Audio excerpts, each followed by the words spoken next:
दूर किसी जंगल में सारे पंछी मिलजुल कर रहा करते थे। वो हमेशा मुश्किल वक्त में एक दूसरे की मदद किया करते थे।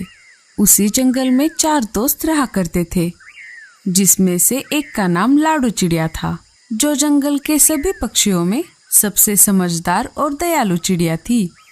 दोस्तों, कल मैं और कालू भैया नदी के किनारे पानी पी रहे थे। तभी वहाँ पर सहारा जंगल के कुछ परदेसी पंछी आए और उन्होंने कहा कि इस बार हमारे जंगल में बहुत ठंड पड़ने वाली है, इसलिए हम सब पंछियों को अनाज इकट्ठा कर लेना चाहिए। साथ साथ हमारे घोंसले भी हमें पक्के करने चाहिए। अरे लाडो बहन, तुम इतनी परेशान क्यों हो रही हो? ठंड तो हर साल आती है और हम यूं ही सर्दी गुजार लेते हैं, तो इसमें चिंता करने की क्या बात है? तुम चिंता मत करो, कुछ भी नहीं होगा। रानो, मैं चिंतित इसलिए हूँ क्योंकि इस साल ठंड के साथ साथ बहुत बड़ी बर्फबारिश भी होने वाली है, जो हमारे जंगल में पहले कभी नहीं हुई। और रही बात इस बात की सच्चाई की, तो मुझे लगता है कि परदेसी पंछियों को हमसे ज्यादा मौसम की जानकारी है, क्योंकि वो दूर दूर तक सफर में जाते हैं। लाडो, तुम सही कह रही हो, बर्फबारिश हो भी सकती है, इसलिए हम सभी को ठंड से बचने का इंतजाम कर लेना चाहिए। तो चलिए बहनों, हम सभी को अनाज इकट्ठा कर लेना चाहिए। इस तरह सभी पक्षी लाडो चिड़िया की बात मानकर भोजन इकट्ठा करने के लिए चले जाते हैं। इधर कालू कौवे का भाई भूरा घोड़े बेचकर सो रहा था। वो बहुत कामचोर कौवा था। वो दिन भर सिर्फ सोया रहता था। इससे कालू कौवा बहुत चिंतित रहता था। भूरे को दोपहर तक सोता देख उसका भाई कालू कौवा उसे उठाने आ गया। भूरे, अरे ओ भूरे, उठ जाओ, दोपहर हो गई है। क्या कामचोरों की तरह दिन भर सोए रहते हो? अरे उठ रहा हूँ ना कालू भैया, अभी तो सिर्फ दोपहर के 12 बजे है, अभी भी पूरा दिन बाकी है। ऐसा कहकर भूरा उठ जाता है। भूरे, मेरी बात ध्यान से सुन। मुझे परदेसी पंछियों से खबर मिली है कि इस बार जंगल में बर्फबारिश होने वाली है, इसीलिए हमें हमारा भोजन इकट्ठा कर लेना चाहिए और सर्दी से बचने के लिए घोंसला भी तैयार कर लेना चाहिए।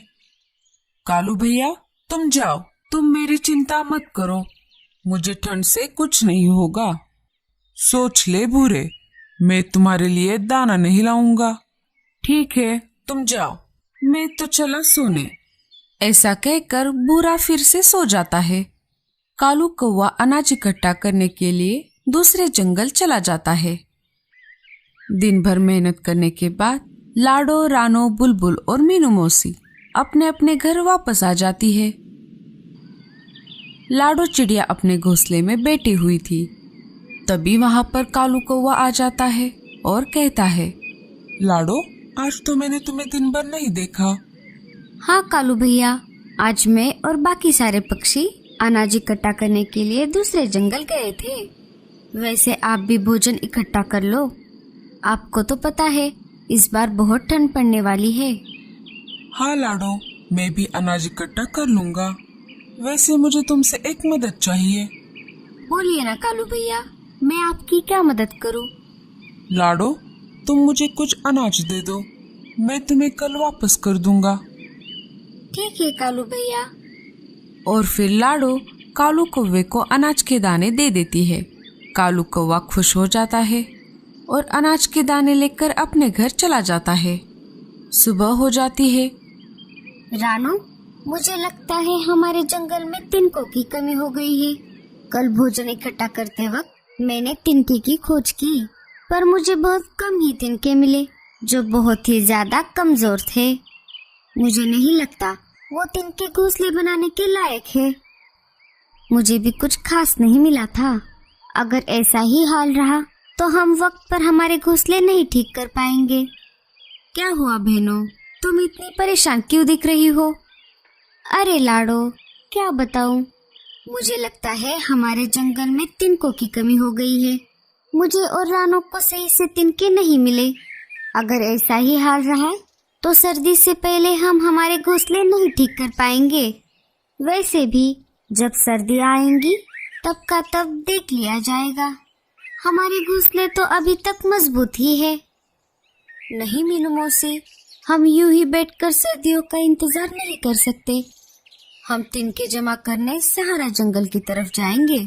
हमें मेहनत करनी चाहिए, क्योंकि मेहनत कभी भी बेकार नहीं जाती। ठीक है लाडो, इस बार हम तुम्हारी बातें मान लेते हैं।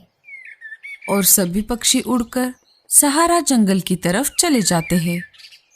भूरा कौवा उन्हें छुपकर देख रहा था। वो हंसते हुए कहता है, बड़े आए समझदार, यूं ही अपना सारा दिन बेकार के काम करने में लगे रहते हैं। समझदार तो मैं हूँ, जो अपनी लाइफ को एंजॉय कर रहा हूँ। इधर लाडो चिड़िया तिनकों की खोज में बहुत दूर आ जाती है। बहुत देर तक उड़ने पर भी लाडो को तिनके नहीं मिलते। तभी लाडो चिड़िया को जमीन पर बहुत सारे मशरूम दिख जाते हैं। इतने सारे मशरूम देख लाडो चिड़िया चौंक जाती है और वो उस मशरूम के पास चली जाती है। अरे वाह, ये तो बहुत बड़े मशरूम है। इतने बड़े मशरूम मैंने आज तक नहीं देखे। मशरूम को देख लाडो चिड़िया को एक आइडिया आ जाता है। ये मशरूम तो बहुत बड़े हैं। क्यों ना मैं उसे अंदर से खोखला कर अपना घर बना लूं, जिससे कि मुझे तिनके भी नहीं खोजने पड़ेंगे और हम बर्फबारी से भी बच जाएंगे। क्यों ना मैं अपने दोस्तों को जाकर इस मशरूम के बारे में बताऊं, जिससे वो भी अपना घर इस मशरूम से बनाए। लाडो चिड़िया अपने दोस्तों के पास आ जाती है और वहां पहुंचकर मशरूम के बारे में बताने लगती है। सभी को लाडो का आइडिया पसंद आता है। कुछ ही देर में लाडो और उसके साथी मशरूम को खोखला कर अपना अपना घर बना लेते हैं और वहां पर अनाज लाकर रहने लगते हैं। एक दिन भूरा कौवा उनके पास आ जाता है और मशरूम के बने घरों को देखकर हंसने लगता है। अच्छा, तो यहाँ हो तुम लोग, और क्या यही है तुम्हारा मशरूम वाला घर? मैंने तो सोचा था कि तुम लोगों ने कोई अच्छा घोंसला बनाया होगा। नहीं नहीं भूरे जी, ये अंदर से बहुत मजबूत है। तुम्हें विश्वास नहीं है तो अंदर जाकर देख लो। नहीं नहीं, मैं नहीं रहूंगा ऐसे बकवास मशरूम के घरों में। तुम सब मजे से रहो, मैं तो चला। हाँ हाँ चले जाओ, लेकिन एक बात याद रखना, जब बारिश होगी तब हम में से कोई तुम्हें अपने घर में नहीं लेगा। बड़ा आया हमारे घरों का मजाक उड़ाने वाला। नहीं मांगूंगा मैं तुम सबसे मदद। तुम सब मत रहो ऐसी गलतफहमी में कि बारिश होगी। और फिर भूरा वहां से उड़कर चला जाता है। कुछ दिन ऐसे ही गुजर जाते हैं। सर्दियों का मौसम आ जाता है। सब तरफ ठंडी ठंडी हवाएं चलने लगती है। पूरे जंगल में सन्नाटा छा जाता है। सभी पंछी अपने अपने घरों में डरे हुए बैठे थे। इधर भूरा पहले तो ठंडी ठंडी हवाओं का मजा ले रहा था, लेकिन जैसे जैसे ठंड बढ़ती जा रही थी अब वो परेशान होने लगा था। कुछ ही देर में बर्फबारिश भी शुरू हो जाती है, जिसे देख भूरा और भी ज्यादा घबरा जाता है। अरे अरे, ये अचानक से इतनी सर्दी कैसे बढ़ गई और अब तो बर्फबारिश भी शुरू हो गई। मैंने गलती कर दी जो मैंने लाडो की बात नहीं मानी। लाडो ने ठीक ही कहा था कि इस बार बर्फबारिश भी होगी। अब मैं क्या करूं? मैं एक काम करता हूं, मैं लाडो चिड़िया के पास चला जाता हूं, वो जरूर मेरी मदद करेगी। ऐसा सोचकर भूरा लाडो के पास जाने ही वाला था कि तभी लकड़ी का टुकड़ा उसके सिर पर गिर जाता है और वो बेहोश हो जाता है। बर्फबारिश के कारण भूरा कौवा बर्फ में दबने लगता है। सुबह हो जाती है। सभी पक्षी तो अपने मशरूम वाले घरों में थे। सिर्फ भूरा ही था जिसने अपना घोंसला मजबूत नहीं किया था। लाडो को भूरे की चिंता होने लगी थी। हम सब पक्षियों ने तो अपने मशरूम वाले घर बना लिए, सिर्फ भूरे ने ही नहीं किया। मैं एक काम करती हूँ, मैं जाकर उसे देखती हूँ कि उसने रात वाले तूफान का कैसे सामना किया। लाडो भूरे के घोंसले के पास आ जाती है। उसने देखा कि भूरा बर्फ में जमा हुआ था। अरे ये क्या हो गया? भूरा तो बर्फ में दबा हुआ है।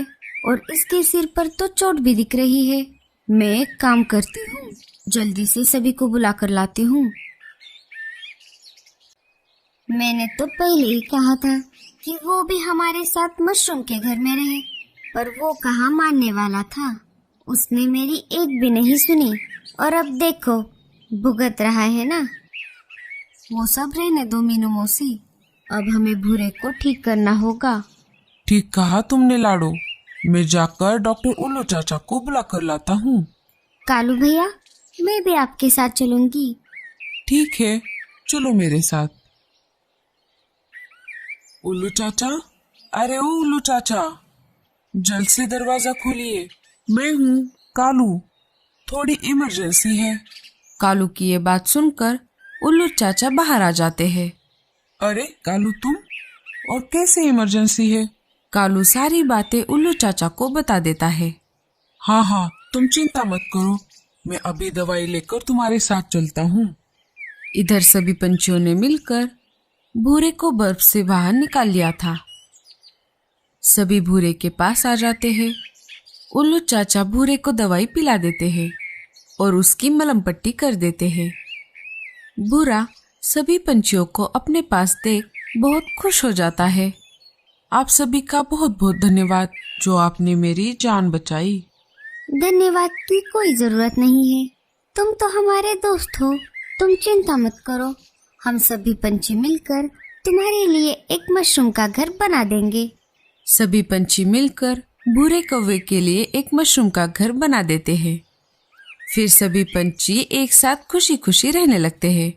तो दोस्तों, कैसी लगी आपको हमारी ये कहानी? हमें कमेंट्स में जरूर बताना।